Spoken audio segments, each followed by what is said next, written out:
Enemies on the Billionaire's Yacht. Part 3. Chapter 12, A Night Below Deck. The ether was lit up like a floating palace that night, all champagne lights and candle glow, live jazz thrumming under a Grecian moon. On deck, influencers in flowing gowns laughed into cameras, glasses clinked, and the DJ played slow, smoky tracks designed to inspire just enough tipsiness for scandal.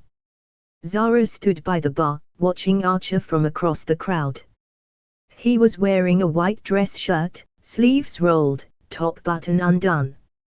He hadn't shaved, and his hair had that just wrecked quality that made her forget how to breathe when he tilted his head to listen to someone. He wasn't looking at anyone else, though.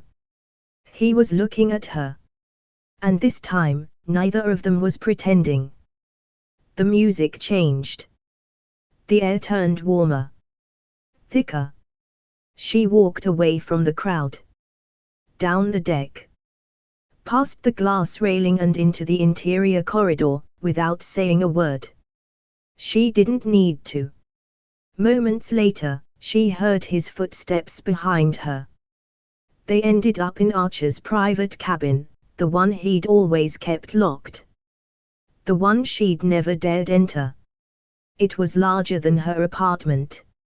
Understated, dark, masculine, navy silk sheets, wood paneling, recessed lighting that made the shadows stretch long and golden. He closed the door behind them. Neither said a word. She turned. He stepped forward. And then he kissed her. Not softly. Not sweetly. Not like the careful brush of mouths they'd shared before. But hungry. Like he hadn't stopped thinking about it for days. Like it had been burning inside him. His hands were in her hair. Hers were pulling at his shirt. They hit the wall, then the bed, then each other again. The wine bottle she hadn't noticed got knocked over.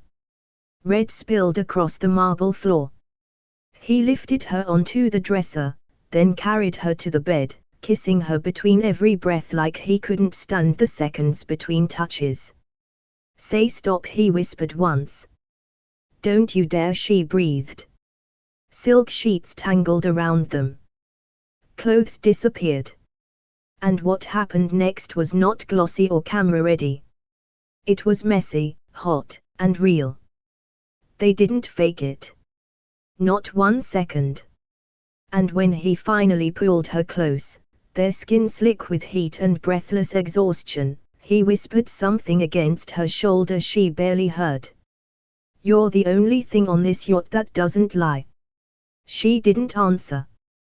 Because her eyes were already closing. And she didn't want to dream. The sun crept in over the edge of the sea, painting everything gold. Zara stirred. The sheets were warm. The pillow beside her, empty. She sat up slowly. Archer. No answer. She pulled on a silk robe, walked through the room.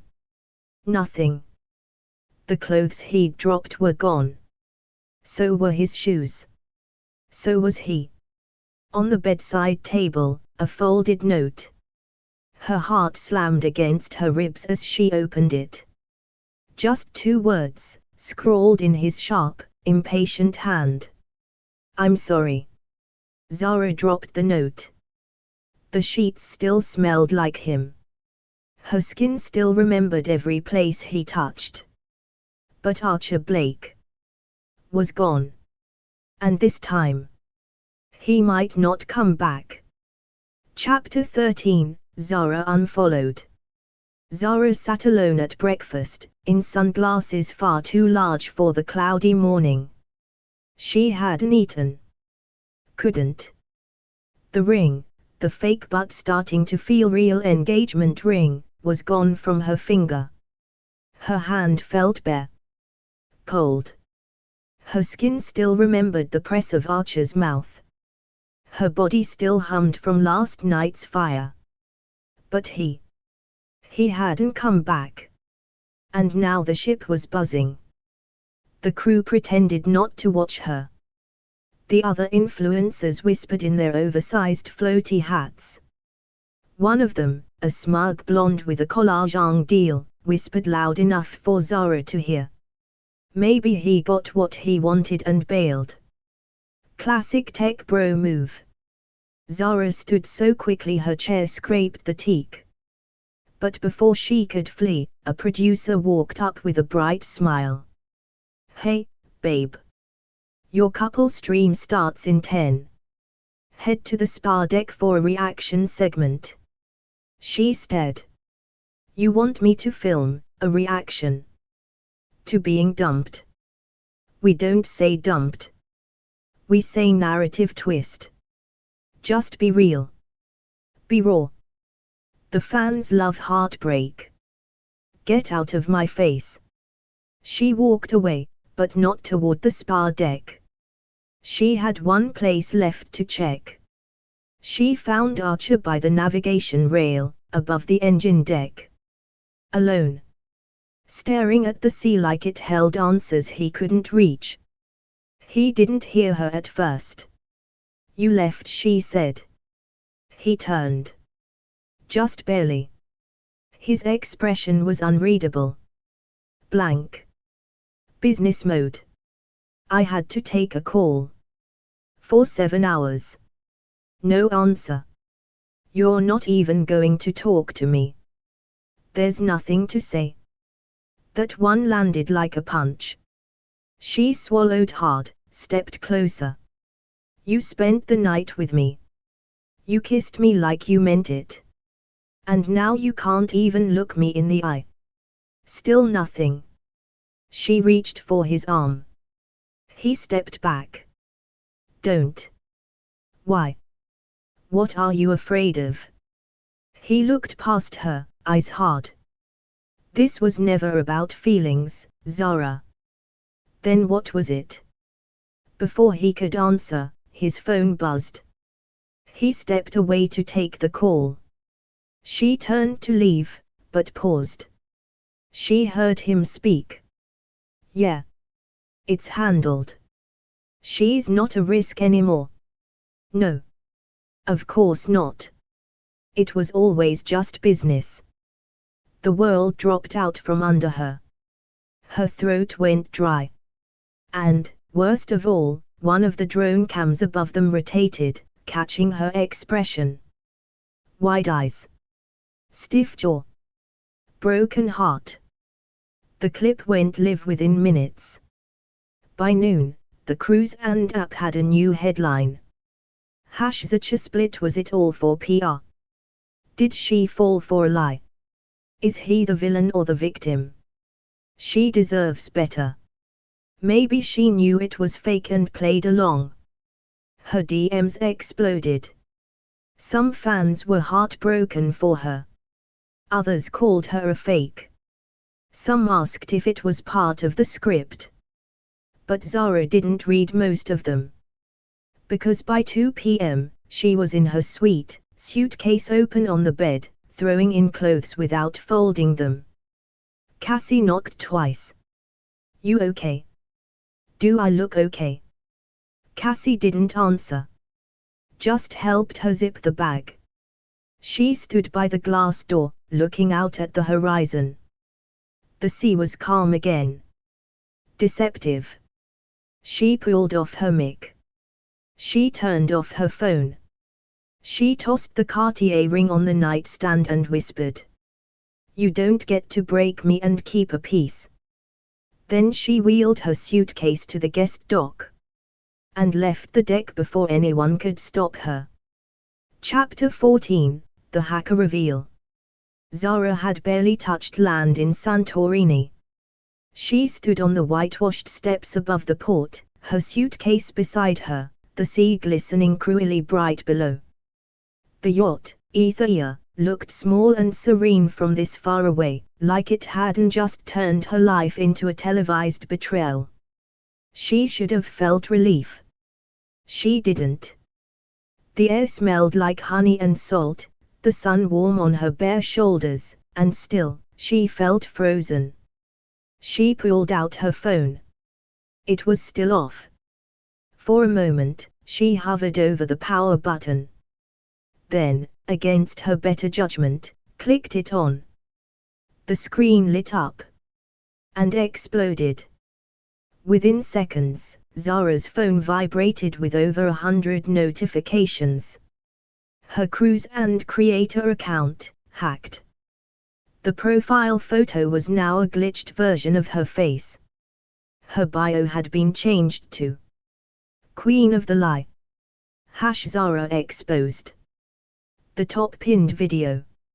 A reel of private voice notes, screenshots from DMs, and journal excerpts, things she had never posted publicly.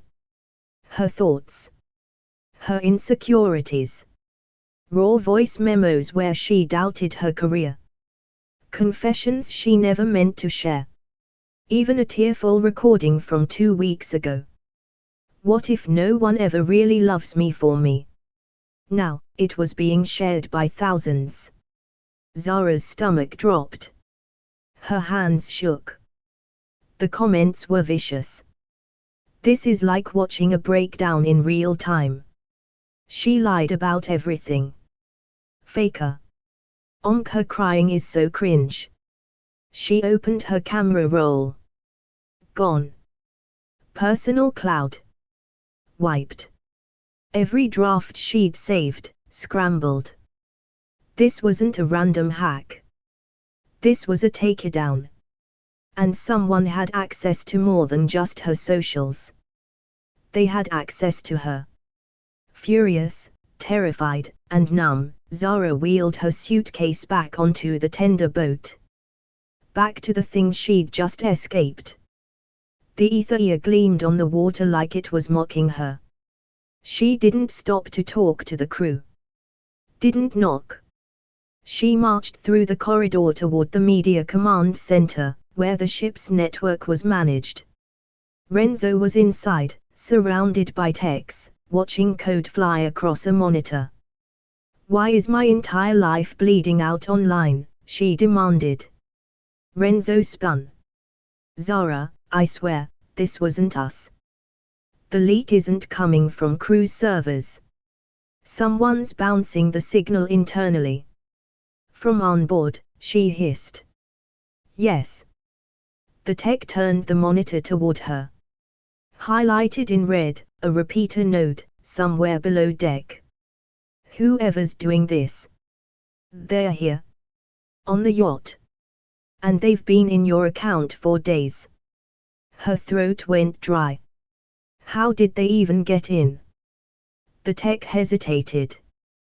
They used a known IP address to bypass two-factor, one that had connected before. From someone close to you. She already knew the name before he said it. Archer Blake. Jules stood in a corridor near the engine rooms, tablet in hand, expression blank. On screen, Zara's hacked dashboard. Still active. She tapped into the video bank. Eyes narrowed. Another file labeled. Zara final draft, unsent. One she hadn't uploaded. Jules clicked it. Watched Zara, raw and vulnerable, confess her real feelings about Archer. She smiled. Just barely. This is going to break the internet, she murmured. Back in her cabin, Zara paced like a trapped animal. Her mind spinning. Why now? Why expose me this way? Who would even? And then she remembered. That envelope. The flash drive Archer had left behind in a folder marked private inside the secret cabin. She had never opened it. She yanked her laptop from her bag. Plugged it in. The screen blinked. A video file appeared. And what she saw made her breath catch. Not her. Not him. But Jules. Sitting in the server room. Typing into the network. Uploading from her tablet. Smiling. Archer's voice, low, on speaker, saying, She can't know what you're doing, Jules. This isn't what we agreed to. And Jules replying. You don't own this story anymore, Archer. Zara closed the laptop. The pieces were falling into place. She wasn't just being humiliated. She was being silenced. Controlled. And it wasn't about just her anymore. This was war. And she was going to burn the whole damn yacht down before they erased her. Chapter 15, Lies on the Lido Deck. The sky above the Aegean was an impossible blue, the kind that begged for poolside cocktails and perfect selfies. Guests were already in glam mode for the midweek Lido Deck brunch summit, an influencer-styled meeting where everyone pretended to talk brand deals while actually fishing for drama and attention. But no one expected this drama. Not today. Not here. Zara hadn't slept. Not since watching her life unravel online, not since seeing Jules, Archer's loyal assistant, leaking her private data. And especially not since discovering that Archer had known something, maybe everything, and done nothing. Her fingers trembled as she gripped the flash drive that exposed Jules' involvement. But what hurt more than betrayal was his silence. No warning. No apology. No explanation. And now. He was out there. Laughing. Mingling. Shirt slightly unbuttoned like he didn't have blood on his hands. So she did what any woman with a broken heart and nothing left to lose would do. She crashed the brunch. The Lido deck glittered with fresh fruit trays, champagne towers, and white linen lounge sets. A ring light buzzed softly. Music played low. Renzo was mid-toast about crystalline branding synergy when Zara stormed in. No glam. No sunglasses. Just fury in a silk sundress. The crowd gasped. Phones came out. Streams lit up. Zara, Renzo said, stepping forward nervously, "Darling, we'll live." "Perfect," she said, eyes locked on Archer across the deck. "Let's give the people what they want." Archer froze. He was seated next to Jules. His eyes met hers. Tension snapped between them like a live wire. Zara walked straight to him. Calm. Cold. Until her voice rang out like a thunderclap. "Tell them, Archer. Tell them how you used me. How I was just a distraction while your real mission unfolded below deck." Murmurs erupted. "Tell them how your assistant hacked my life and you let it happen." Jules stood up, but Archer held up a hand. Still seated. Still silent. "Say something," Zara demanded. He said nothing. "You looked me in the eyes, told me I was real. Then turned around and helped leak my worst fears to the entire world." Silence. Worse than rage. Worse than lies. Because silence could feel like a slap when it came from someone who'd once held you like you were precious. Zara's voice broke slightly. "I trusted you." Still, Archer said nothing. Phones were rolling. The live stream exploded. Did she just expose him?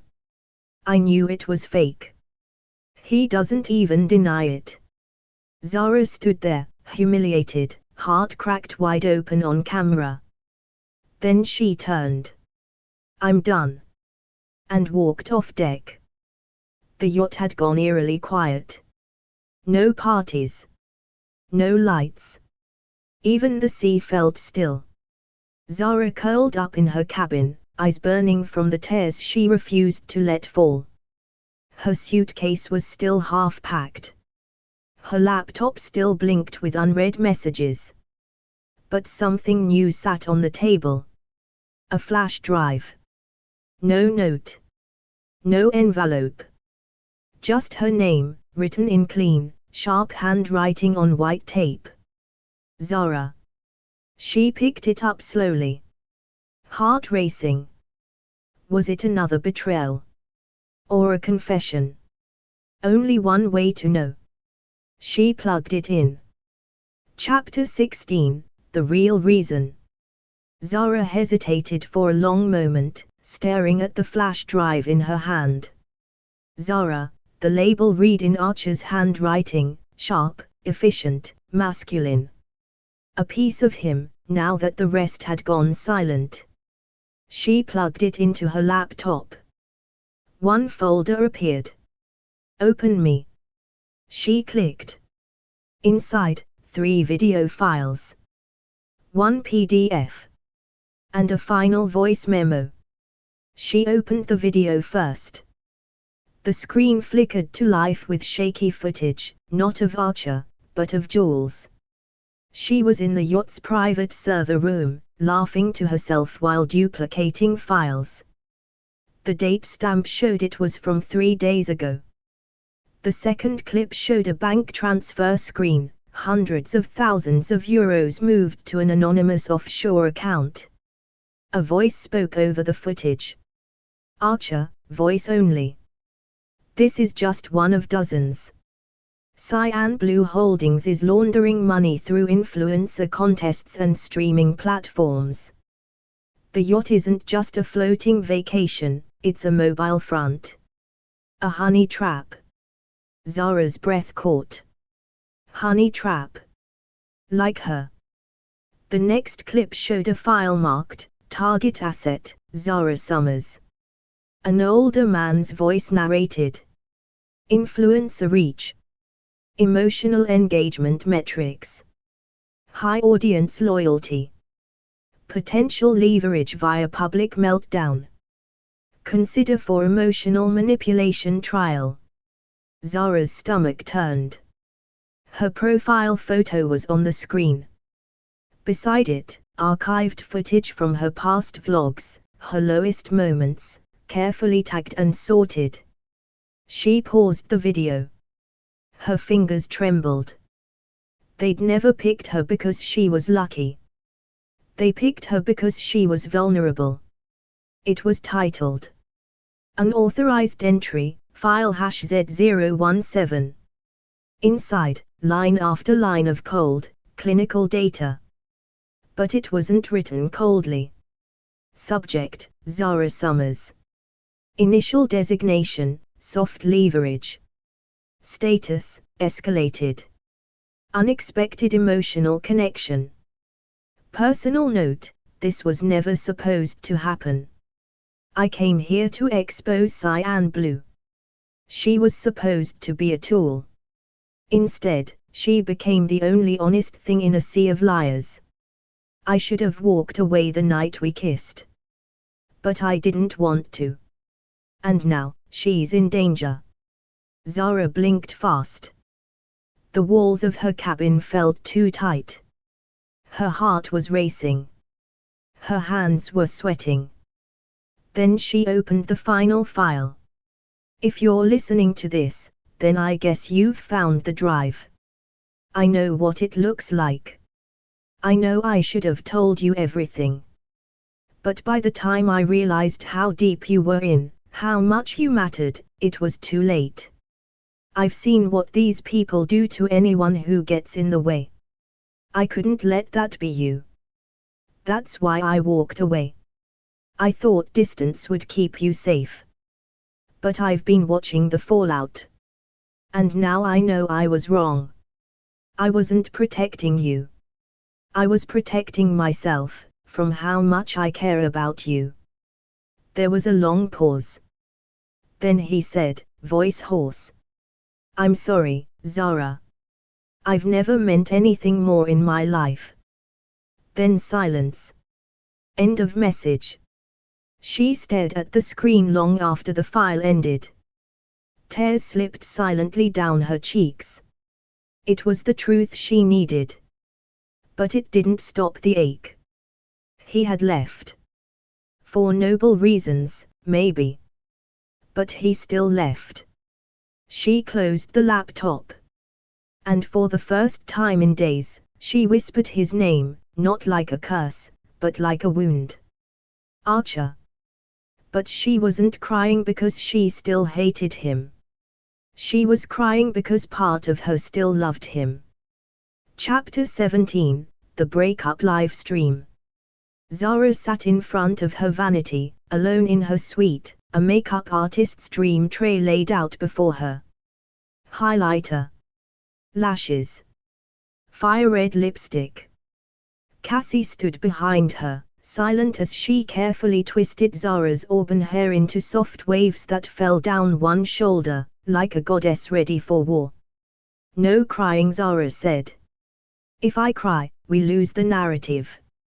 You sure you want to do this, Liv? Cassie asked gently. You could film it. Edit it. You'd have control. No. It has to be raw. Real. Me. Not whatever version they leaked. She clicked open her laptop. Logged into Cruise Plus. The Go Live button waited in the corner, red and loaded like a trigger. Seconds later, her stream was live. And within moments, the numbers shot up. 24.8K watching. 31.2K. 42.9K. The chat scrolled so fast she could barely read it. OMG, she's live.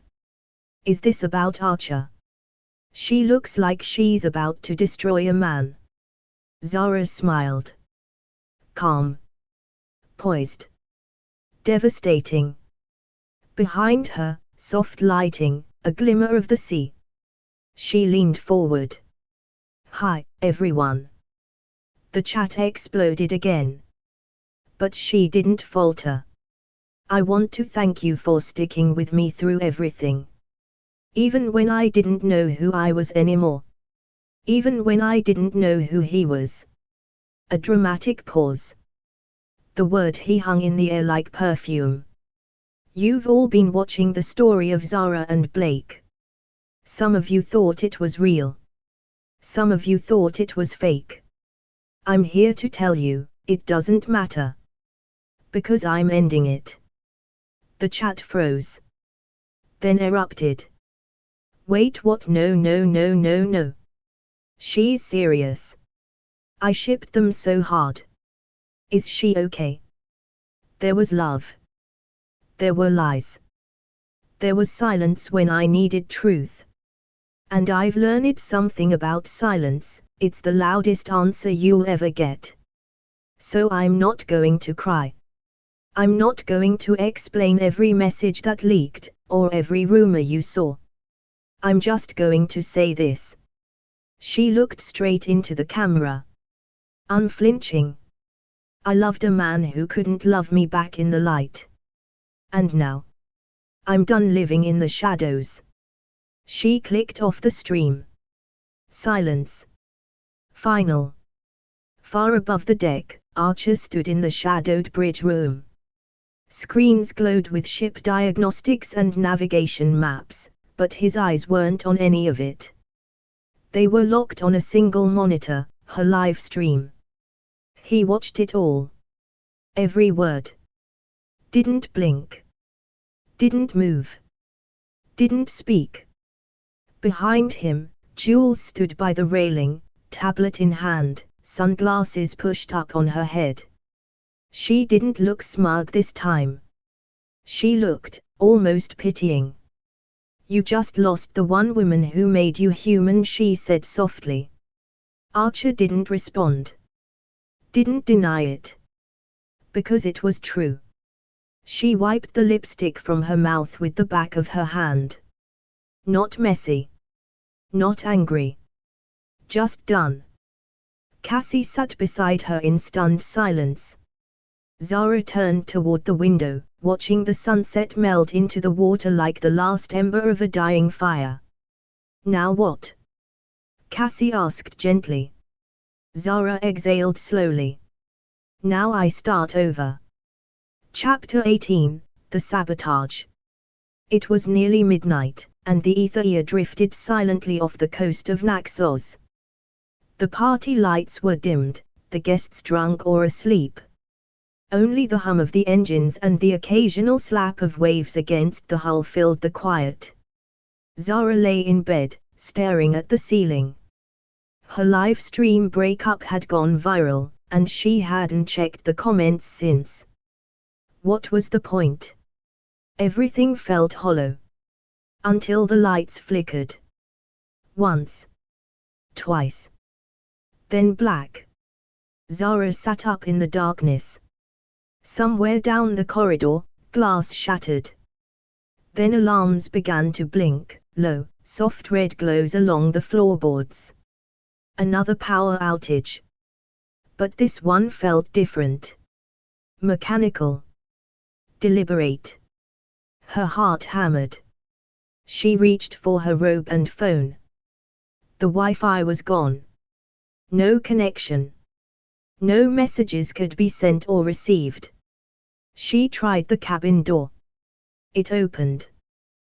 The hallway outside glowed dimly with backup floor lighting, the air heavier than before, like the yacht was holding its breath.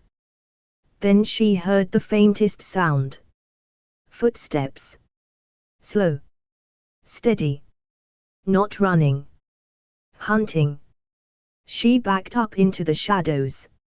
Elsewhere on the yacht, Archer Blake was already in motion. While most of the ship was scrambling, panicked influencers in bathrobes yelling for crew members, crew sprinting between decks with flashlights, he had locked himself in the yacht's server room. He'd noticed something in the last outage. A pattern. He opened a hatch beneath the server panel, a space only engineers and high-clearance staff would know existed. And there, bolted to the wiring, was a device. Not part of the yacht's security system. A tracker. Sleek. Military-grade. Cold and humming with a quiet red pulse. He scanned the signal path on his tablet. What he saw made him swear under his breath. The same digital fingerprint that had triggered the live stream hack. The same one that had rerouted drone footage. The same one that had mimicked Jules' IP to throw suspicion. It had originated from inside the ship. The blackout wasn't an accident. The previous storm interference. The hacked media feed. Even Zara's leaked voice memos. All of it. Planned. She made it up one deck toward the control lounge, her bare feet soft on the floor. She didn't want to be alone, not with the power out and something in her gut twisting with fear. Then she heard a whisper near the balcony door. Zara. She spun. But no one was there. She stepped slowly into the lounge, when the yacht suddenly jerked, hard. She stumbled to the floor as a deep rumble echoed through the ship. Screams sounded above her. The stabilizers had been shut down. Someone wasn't just trying to disrupt the voyage anymore. They were trying to sabotage it. And she was now the most visible, and vulnerable, person on the boat. He reached her seconds later. He burst into the lounge, flashlight beam sweeping the floor until it landed on her face, pale, stunned, her dress twisted from the fall. Zara. She looked up, breathless. What the hell is going on? You were right, he said. Someone on this ship wants you gone. And now they don't care who sees it. Why me? Because you blew up their plan when you left the narrative. When you stopped playing the perfect ship girl in their scam. You're not marketable anymore, you're dangerous. She stared at him, wild-eyed. So what do we do? He reached for her hand. We fight back. The yacht swayed violently as another system failed. Archer pulled Zara to her feet, their faces close in the dark. Behind them, the shadows moved. Someone else was watching. And they weren't done yet. Thanks for listening to Billionaire Romance Stories, where love meets luxury in the most unexpected places. If you enjoyed this story, make sure to like, subscribe, and drop a comment. We love hearing your favorite twists and wild theories. And don't forget to ring that bell, because in this world of yachts, secrets, and steamy romance, the next story is always one scandal away.